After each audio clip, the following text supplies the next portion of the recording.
श्री स्वामी समर्थ. स्वागत आहे तुमचे आपल्या सोन चाफा या चॅनलवर. आज पुन्हा एकदा तुमच्यासाठी एक छोटीशी बोधकथा घेऊन आलेली आहे. नक्कीच ही बोधकथा तुमच्या भरपूर प्रश्नांची उत्तरं देऊन जाणार आहे.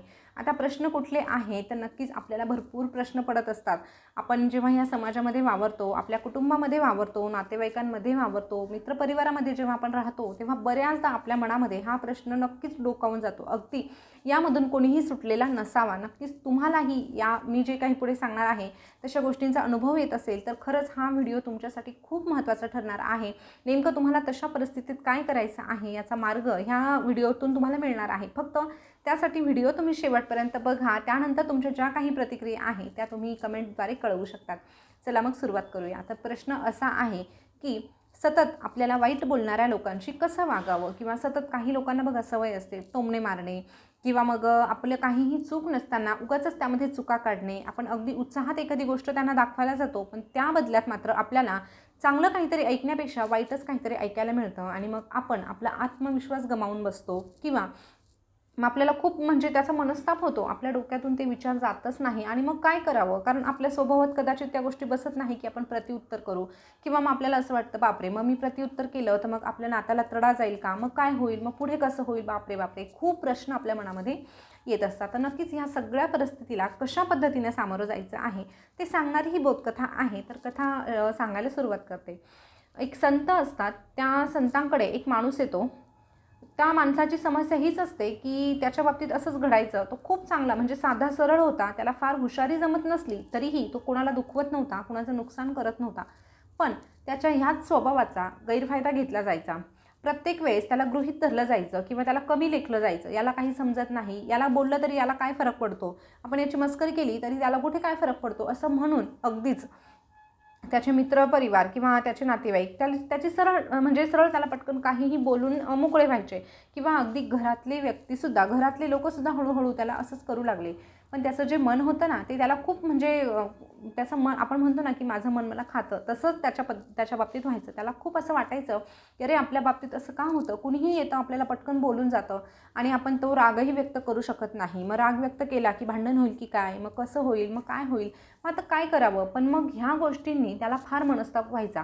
मनस्ताप तर तो दूर करू शकत नव्हता, कारण जेवढा जास्त आपण विचार करतो तेवढा त्रास आपल्यालाच होतो हे आपल्यालाही ठाऊक आहे. तसंच त्याच्या बाबतीत व्हायचं. मग एक दिवस त्या संतांकडे तो जातो.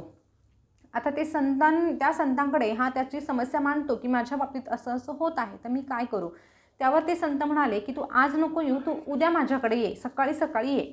आता तो काय करतो, सकाळी सकाळी दुसऱ्या दिवशी ह्या संतांकडे जाण्यासाठी निघतो. आता जेव्हा तो निघतो तेव्हा काय होतं की अगदी पहाटेची वेळ असते आणि त्या पहाटेच्या वेळेमध्ये खूप कुत्री भुंकत असतात आणि याला हा एकटाच रस्त्यावर होता, त्यामुळे त्याच्या मागे मागे ती कुत्री येऊ लागली. पण मग आता याने काय केलं, सुरुवातीला त्या कुत्र्यांकडे लक्ष देण्याचा प्रयत्न केला, त्यांना हुसकवण्याचा प्रयत्न केला, पण मग हळूहळू त्याने दुर्लक्ष केलं आणि सोडून दिलं. मग असं केल्यानंतर ते जे कुत्रे होते ते देखील माघारी परतले. त्यानंतर पुढे आला तो, तर तेव्हा काय झालं की वरती पक्ष्यांचा थवा उडत होता. त्यातल्या एका पक्षाने याच्या कपड्यांवर विष्ठा केली.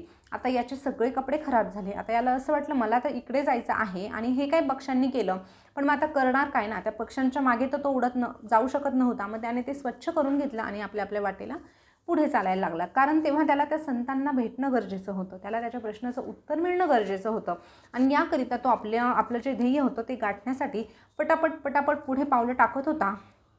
रस्त्यात ज्या अडचणी येत होता त्याला अशा पद्धतीने तो सामोरं जात होता. आता चालतच होता तर पुढे शेणामध्ये त्याचा पाय पडला. आता शेणामध्ये पाय पडल्यावर त्याची चप्पल खराब झाली, त्याच्या पॅन्टवर सगळं शिंतोडे उडाले. मग आता करणार काय, खूप राग आला, भयंकर त्याला राग आला. पण मग आता करणार काय, थोडंसं त्याच्याकडे पाणी होतं, त्याने थोडंसं स्वच्छ करून घेतलं, पुन्हा पुढे चालू लागला. आता इतक्यावर काही ह्या गोष्टी थांबल्या नाही. त्यावर पुढे जाऊन चिखलामध्ये त्याचा पाय अशा पद्धतीने अडकून बसला की तो पाय काही बाहेर यायचं नाव घेईना. आता त्याची खटाटोप तो करत होता पाय चिखलातून बाहेर काढण्याचा, त्यामध्ये तो चिखल सगळा काही त्याच्या अंगावर उडाला, सगळे कपडे त्याचे मलिन झाले होते. आता कुठल्या तोंडाने त्या महाराजांकडे जायचं हा देखील त्याला प्रश्न पडला होता. पण मग करणार काय. तसंच थोडंसं त्याला मध्येच जास्तीचं पाणी दिसलं, त्या ठिकाणी तो गेला, त्याने स्वतःला स्वच्छ करून घेतलं, तरीही ते डाग मात्र दिसत होते. पण कसं बसं त्याने स्वतःला एकदम व्यवस्थित केलं आणि पुन्हा तो त्याच्या वाटेने गेला. आता त्या संतांपर्यंत येऊन पोहोचला आणि त्या संतांना घाईघाईने विचारू लागला की तुम्ही मला माझ्या प्रश्नाचं उत्तर द्या, की माझा प्रश्न असा होता की सतत वाईट बोलणाऱ्या लोकांशी, सतत अपमान करणाऱ्या लोकांशी किंवा सतत आपल्याला कमी लेखणाऱ्या लोकांशी कसं वागायचं, त्यांचं काय करायचं, ह्या प्रश्नाचं उत्तर तुम्ही मला द्यायचं आहे. त्यावर त्या माणसाची सगळी अवस्था पाहून त्या संतांनी विचारलं की तू जेव्हा घरून निघाला तेव्हा तुझ्या बाबतीत काय काय घडलं हे जरा मला सांगशील का. त्यावर त्याने सगळी घडलेली घटना सांगितली. पहिले तर कुत्रे भुंकत होती, त्यानंतर पक्षाने कपड्यांवर विष्ठा केली, त्यानंतर शेणामध्ये पाय पडला, त्यानंतर चिखलामध्ये पाय रुतून बसला, अशा पद्धतीने सगळं काही त्याने सांगितलं. त्यावर ते संत महाराज म्हणाले, बरं ठीक आहे, अशा पद्धतीने तू माझ्यापर्यंत पोहोचला, पण मग तू का आलास, तू घरी का गेला नाही. त्यावर तो म्हणाला, मला तुमच्याकडे यायचंच होतं, माझं ध्येयच होतं की आज तुम्हाला भेटायचं, आणि मी अशा पद्धतीने माघारी जाणार नव्हतो, त्या छोट्या छोट्या गोष्टींकडे मी लक्ष न देता पुढे आलो. त्यावर ते महाराज म्हणाले की अरे, जीवनाचंही असंच आहे. आता बघ, तू त्या कुत्र्यांच्या मागे भुंकला का नाहीस बरं, तू सांग बरं मला ह्या प्रश्नाचं उत्तर. त्यावर तो म्हणाला, महाराज असं कुठे होतं का, ती कुत्रे आहे ते त्यांचं भुंकण्याचं काम करणार, पण आपण त्यांच्यावर परत थोडी भुंकत बसणार, आपण आपल्या वाटेने चालत राहायचं. त्यावर ते म्हणाले, जीवनाचंही असंच आहे. तुझ्या वाट्यात जर काही लोक अशा पद्धतीची आहे की जी वारंवार तुझ्यावर भुंकण्याचा प्रयत्न करतात, पण मग तू त्यांच्यावर पलटवार करण्यापेक्षा किंवा त्यांचा विचार करत बसण्यापेक्षा तुझा मार्ग निवड, तू पुढे चालत राहा. ते जे भुंकणारे कुत्रे आहे ते आपोआप त्यांचा रस्ता शोधून त्यांच्या रस्त्याला पुन्हा माघारी परतणार आहे. त्यानंतर ते महाराज म्हणाले, पुढे काय झालं तर बघ, तुझ्या अंगावर शेण उडालं किंवा मग चिखलात तुझा पाय रुतला, मग त्यावेळेस तू त्या शेणावर परत डबल पाय का नाही मारला किंवा त्या चिखलामध्ये तू पुन्हा उड्या का नाही मारल्या, एक प्रकारे तुझा बदला पूर्ण झाला असता. त्यावर त्याला हसूच आलं. तो म्हणाला की महाराज, तुम्ही काहीही सांगतात, त्या चिखलामध्ये जर मी उड्या मारल्या असत्या तर ते शिंतोडे माझ्या अंगावर उडाले असते, शेणाचे म्हणा की मग त्या चिखलाचे म्हणा, शिंतोडे तर माझ्या अंगावर उडाले असते ना, नुकसान कोणाचं झालं असतं, माझं झालं असतं. त्यावर ते महाराज म्हणाले, अरे मग हेच मी तुला समजावण्याचा प्रयत्न करत आहे.